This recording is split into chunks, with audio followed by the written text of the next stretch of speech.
നമസ്കാരം. സന്താനങ്ങളുടെ അഥവാ മക്കളുടെ ഉയർച്ച ഏവരും ആഗ്രഹിക്കുന്നവർ തന്നെയാകുന്നു.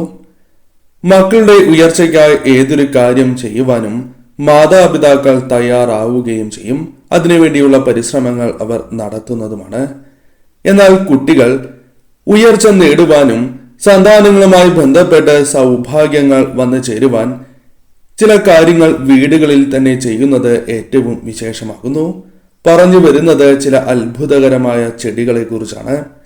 ഈ ചെടികൾ നിങ്ങളുടെ വീടുകളിൽ നട്ടു വളർത്തുകയാണ് എങ്കിൽ അത് ആ വീടുകളിലെ കുട്ടികൾക്ക്, പ്രത്യേകിച്ചും ആ വീട്ടിലെ സന്താനങ്ങൾക്ക് ഉയർച്ചയും സൗഭാഗ്യങ്ങളും വന്നു ചേരുവാനും ദൗർഭാഗ്യം വിട്ടൊഴിയുവാനും സഹായകരം തന്നെയാകുന്നു. ഏതെല്ലാമാണ് ആ ചെടികൾ എന്ന് വിശദമായി തന്നെ ഈ വീഡിയോയിലൂടെ മനസ്സിലാക്കാം.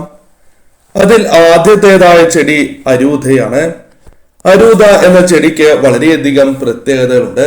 കാരണം ഔഷധമൂല്യം ഏറെയുള്ള ചെടിയാണ് അരൂത. സംസ്കൃതത്തിൽ സന്താപഹ എന്ന് അറിയപ്പെടുന്നതുമാണ്.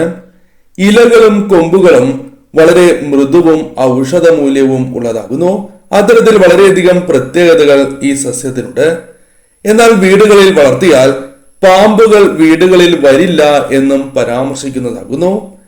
കൂടാതെ ഈ സമയം കുട്ടികൾക്ക് പ്രത്യേകിച്ചും അനുകൂലമായ കാര്യങ്ങൾ അവരുടെ ജീവിതത്തിൽ പ്രധാനമായ സമയങ്ങളിൽ കൊണ്ടുവരുവാൻ സാധിക്കും. അഥവാ അനുകൂലമായ ചില കാര്യങ്ങൾ അവരുടെ ജീവിതത്തിലേക്ക് പ്രദാനം ചെയ്യുവാൻ സാധിക്കും എന്ന് തന്നെ പരാമർശിക്കാം. പോസിറ്റീവായ ഊർജം ആ വീടുകളിൽ വർദ്ധിക്കും. ബുദ്ധിശക്തി കുട്ടികൾക്ക് വർദ്ധിക്കുവാനും ഈ ചെടി വീടുകളിൽ വളർത്തുന്നതിലൂടെയും ശരിയായ രീതിയിൽ പരിപാലിക്കുന്നതിലൂടെയും സാധിക്കും എന്നാണ് പറയുക. ചെറിയ മഞ്ഞ പുഷ്പങ്ങൾ പൂവിടുന്ന ഈ ചെടി കന്നിമൂലയിൽ വളർത്തുന്നത് ഏറ്റവും വിശേഷം തന്നെയാണ്. അഥവാ കന്നിമൂലയിൽ വളർത്താവുന്നതുമാണ്. എന്നാൽ ഇവ കന്നിമൂലയിൽ വളർത്തുമ്പോൾ മഞ്ഞ നിറത്തിലുള്ള ചെടിച്ചട്ടിയിൽ വളർത്തുന്നതാണ് ഏറ്റവും ശുഭകരം. അപ്രകാരം വളർത്തുവാൻ നിങ്ങൾ പ്രത്യേകം ശ്രദ്ധിക്കുക. നാഗത്താലി എന്നും പേരുണ്ട്. അതിനാൽ തന്നെ ഇലകൾ കൈക്കുള്ളിൽ വച്ച് തിരുമിയാൽ കാച്ചിയ എണ്ണയുടെ മണം ലഭിക്കും എന്ന കാര്യവും ഈ ചെടിയുമായി ബന്ധപ്പെട്ട് പരാമർശിക്കുവാൻ സാധിക്കും. എന്നാൽ ഇവ ഔഷധമായി ഉപയോഗിക്കുമ്പോൾ ശ്രദ്ധയോടെ മാത്രമേ ഉപയോഗിക്കാൻ പാടൂ. ആ കാര്യവും പ്രത്യേകം ശ്രദ്ധിക്കേണ്ടതായിട്ടുണ്ട്. ലില്ലി പോസിറ്റീവായ ഊർജം വീടുകളിൽ നിറയ്ക്കുവാൻ സാധിക്കുന്നതായ ഒരു സസ്യമാണ് എന്ന് തന്നെ പരാമർശിക്കാം. കൂടാതെ മറ്റു ചില പ്രധാനപ്പെട്ട കാര്യങ്ങളും ഈ സസ്യവുമായി ബന്ധപ്പെട്ട് പരാമർശിക്കുവാൻ സാധിക്കും. സന്താനങ്ങൾക്ക് ഉയർച്ച, വിദ്യയിലെ തടസ്സങ്ങൾ അകന്ന് മനക്ലേശങ്ങൾ കുറയ്ക്കുവാനും കൂടാതെ ആ കുട്ടികൾക്ക് ഉയർച്ചയ്ക്ക് സഹായകരമായ കാര്യങ്ങൾ ജീവിതത്തിലേക്ക് കൊണ്ടുവരുവാനും സാധിക്കുന്നതായ ഒരു സസ്യം എന്ന പ്രത്യേകത ലില്ലിക്കുണ്ട്. അതിനാൽ വീടുകളിലുണ്ട് എങ്കിൽ അത് ആ സന്താനങ്ങൾക്ക് അഥവാ ആ വീട്ടിലെ സന്താനങ്ങൾക്ക് ഉയർച്ച നൽകുവാൻ സാധിക്കും വിധം അനുകൂലമായ കാര്യങ്ങൾ ജീവിതത്തിലേക്ക് വന്നു ചേരും. അതിനാൽ വീടുകളിൽ നട്ടു വളർത്തുവാൻ ശുഭകരമായ ഒരു സസ്യം തന്നെയാണ് ലില്ലി. മുല്ല. മുല്ലയുടെ പ്രാധാന്യം ഏവർക്കും അറിയാം. കാരണം മുല്ല വീടുകളിലുണ്ട് എങ്കിൽ ആ വീടുകളിൽ പ്രത്യേകിച്ചും ലക്ഷ്മി നാരായണ കടാക്ഷം വന്നു ചേരും. ലക്ഷ്മി നാരായണ കടാക്ഷത്താൽ ആ വീടുകൾ ഉയരുക തന്നെ ചെയ്യും. പോസിറ്റീവായ ഊർജം വർദ്ധിപ്പിക്കുവാൻ സഹായകരമായ ഒരു സസ്യം എന്ന പ്രത്യേകത മുല്ലയ്ക്കുണ്ട്. കൂടാതെ ആ വീട്ടിലെ അനാവശ്യമായ കലഹങ്ങൾ, കൂടാതെ കുടുംബാംഗങ്ങൾ തമ്മിലുള്ള അകൽച്ച അല്ലെങ്കിൽ ഐക്യം വർദ്ധിപ്പിക്കുവാൻ നിങ്ങൾക്ക് സഹായകരമായി തീരും. അതിനാൽ മുല്ല വീടുകളിൽ നട്ടു വളർത്തുന്നതിലൂടെ പല വിധത്തിലുള്ള ഫലങ്ങളാണ് ജീവിതത്തിലേക്ക് വന്നു ചേരുക.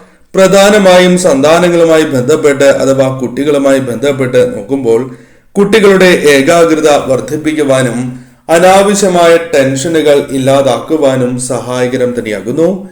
വിദ്യയിൽ ഉയർച്ച നേടുവാൻ സഹായകരമാണ് മുല്ല വീടുകളിൽ വളർത്തുന്നതും ശരിയായ രീതിയിൽ പരിപാലിക്കുന്നതും എന്ന കാര്യം ഓർക്കുക. വീടുകളിൽ പൊതുവിൽ ശാന്തത കൈവരിക്കുവാൻ ഇതിലൂടെ സാധിക്കും എന്ന കാര്യവും പ്രത്യേകം ഓർക്കുക. മറ്റൊരു സസ്യമായി പരാമർശിക്കുന്നത് മുളയാണ്. മുളയുടെ പ്രാധാന്യം ഏവർക്കും അറിയാം. ഒരു വ്യക്തിയുടെ ജീവിതത്തിൽ പല വിധത്തിലുള്ള ദോഷകരമായ കാര്യങ്ങൾ വന്നു ചേരാം. അതിൽ പ്രധാനപ്പെട്ടതാണ് ദൃഷ്ടിദോഷം. ഒരു കുട്ടിയെ തട്ടുന്നതായ ദൃഷ്ടിദോഷം ഒഴിവാക്കുവാൻ മുള വീടുകളിൽ വളർത്തുന്നതിലൂടെ സാധിക്കും എന്ന് തന്നെ പരാമർശിക്കാം.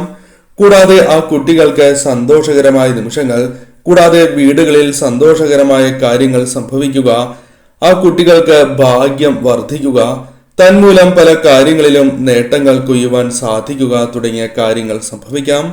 ഉയർച്ച ആ കുട്ടികളുടെ ജീവിതത്തിലേക്ക് പടിപടിയായി വന്നു ചേരും.